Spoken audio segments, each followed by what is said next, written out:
They want a lot of cars with one of two of everything.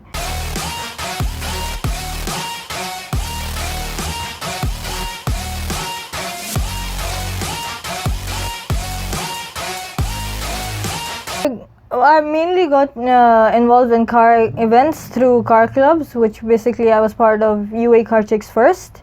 So we used to do charity events like on Eid or at the end of Ramadan. We did breast cancer drives, all that. So after UAE Car Chicks, I started getting involved individually because I saw that it's not just clubs. You can involve yourself in events and charities and just organizing also individually. So I started looking for events. I've worked as a marshal one day only, but at Dubai Autodrome Pit Lane. I've been media because I was involved in photography back then. So media for different drift events, car events. I worked at Gulf Car Festival in their second season. First day we just went as visitors. We spoke to the management team. They said, okay, you can work with us from day 2 and 3. They kept me with the VIP, that you're handling all the VIPs, all the areas. And then I worked basically in organizing small events and university events, small meets, being part of them. First time I sat in the car, basically I went directly for a manual license instead of auto. My parents had their arguments, like my dad's like, no, get auto first because it's easier, at least you can drive, then get manual. My mom's was 50-50, she's like, let her do what she wants. But then yes, you're right, it's easier to get auto and all. At the end, I won. We started manual. Before I get stereotyped, oh yeah, you'll fail easily. Yes, I got my manual license in my 4th try, but that was when I did my worst in the tests. My best try was in my 1st, but my instructor was like, she was not in the mood. I never pressed reverse once. She failed in reversing. A lot of things. So the day I got my license, my dad's like, okay, let's go out celebrate for dinner. And then he had given his car, he had a Kia Cerato back then after Lumina. So he said he had given that for maintenance. So he got the company car Kia Rio. It was manual. He's like, this is manual. You're driving us today. I was wearing heels, almost 3-inch heels. He's like, you're driving us today. I'm like, Papa, I'm wearing heels. He's like, it's okay. Like, okay, time to die. So we started, especially my dad is very hyper. So he sees a car getting too close. It will be yards away, but it'll be close for him from the passenger side. He'll freak out. That whole night, freaking out, having a good dinner and freaking out back home. My very first accident, I'm the one who hit the taxi. My foot slipped off the brake. I was changing the music on my phone. My foot slipped off the brake and I accidentally pressed the accelerator instead of the brake. I rammed into the taxi. Taxi's lock, the trunk lock got dislodged, but if you close it, it comes back in place. Taxi driver was screaming. The passenger is fine. He's like, I'm okay, it's okay, take your time.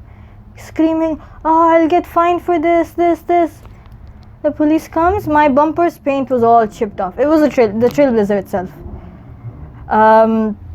He just looks at my bumper and gives the taxi driver an expression like, really? Nothing happened to your car? My first accident, clean slate. I have had a few accidents where I've hit cars, not because I'm a bad driver. My brake failed for the car once and I hit a Honda Civic. My number plate screws, they were uneven, so they poked 2 holes in the bumper of the Honda Civic, very tiny. We sent pictures via the app. Police didn't call me. They said, it's your fault? I said yes. He's like, okay, done.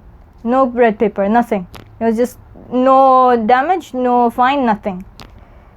But 2 times, yes, 2 times I have gotten a fine where I got hit by a Sentra on my driver door. My driver door was gone.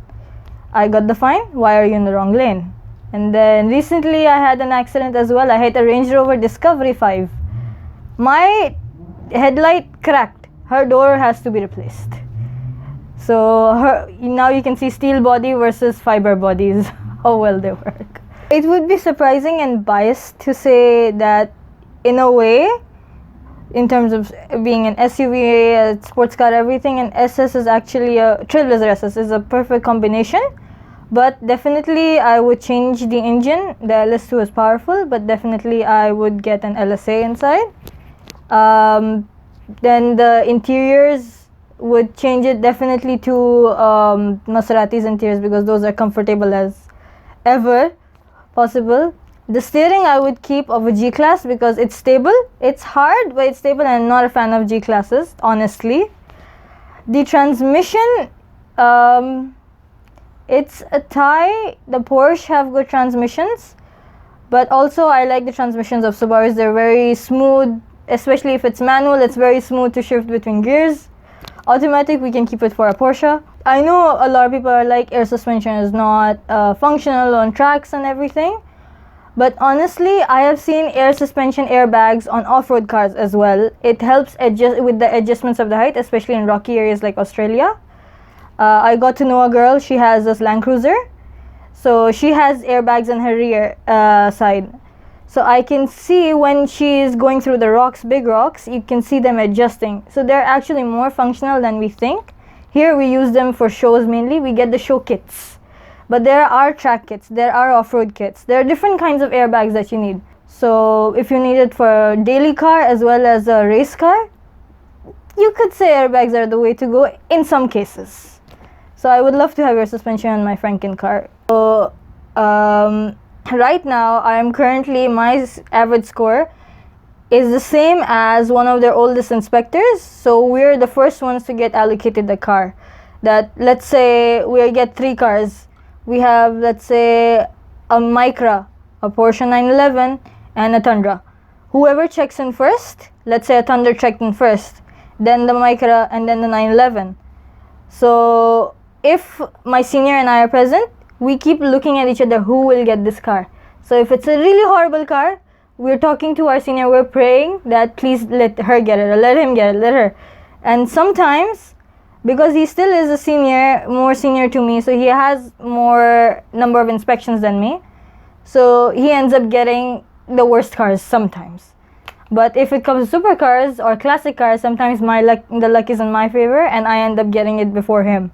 In the car community, I've noticed there are different kinds of people. There are people who like a specific type or specific styles of cars, as in they respect each and every build, each and everything, but then there are like, okay, it has to be clean, it has to be low, or it has to be high. They have one straight mind. Anything out of that, they find it's not our taste. Then there are people who want everything and anything in their car. They're open to everything, which is really good because they're open to ideas. They respect everyone else's builds. And then there are some people who want a little bit of everything, as in they don't want everything in 1 or 2 cars. They want a lot of cars with 1 or 2 of everything. So basically here we have a very diverse community compared to a lot of other countries. Instead of just being more American based, more Japanese based or anything, you will see a person who calls himself or herself a JDM fanatic, but he'll have more American cars in his house, because he knows, even though JDM for him is, or Japanese cars for him is the top priority, he knows that there are other reliable cars and everything. And even if you take a weird, unique build, let's say my Trailblazer, to something in a meet of classics, they will still appreciate the car. Because everyone here, I've noticed, is very respectful of each and every car there is. You take one with, let's say, instead of 4 doors, it has 6 doors. People will be like, okay, that's not our taste, but it's unique, it's yours, you've done it nicely. Considering I'm more into American muscle, not because of my car, but generally, Japanese comes in a close second, and then comes the Germans, EUDMs. I prefer American muscle because you can say they're diverse in each and every way. If someone asks me what are my top few cars, surprisingly, recently someone did, and they were all Americans. Because even though they're expensive to maintain and everything, they're still pretty reliable. As in, let's take an example of my car as well. We've had her for, mashallah, 13 years, and not a single major issue has come up. We had one transmission issue where it started slipping, but that was also fixed. It was very minor. So we've not had any major issues. Even if it has, it surprisingly holds up well till, you think you have to fix it. For Japanese, the thing is, it's easier to maintain. But the thing is, it's too common in the UAE, I can say, compared to American muscle. As in each are, you can say equal, but you will find more Japanese fans, Japanese car owners who modify and are in the car community, while Americans, they're in the community but they like to keep it simple, stock. I'm a person who wants to keep it unique, nothing simple, but I also like being everywhere.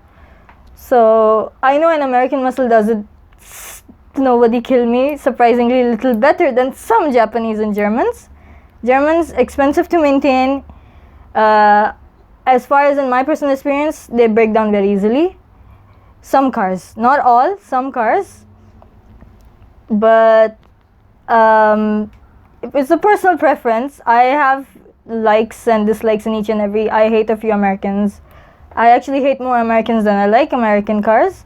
But the ones I like, I feel like they're more topping the list than the others.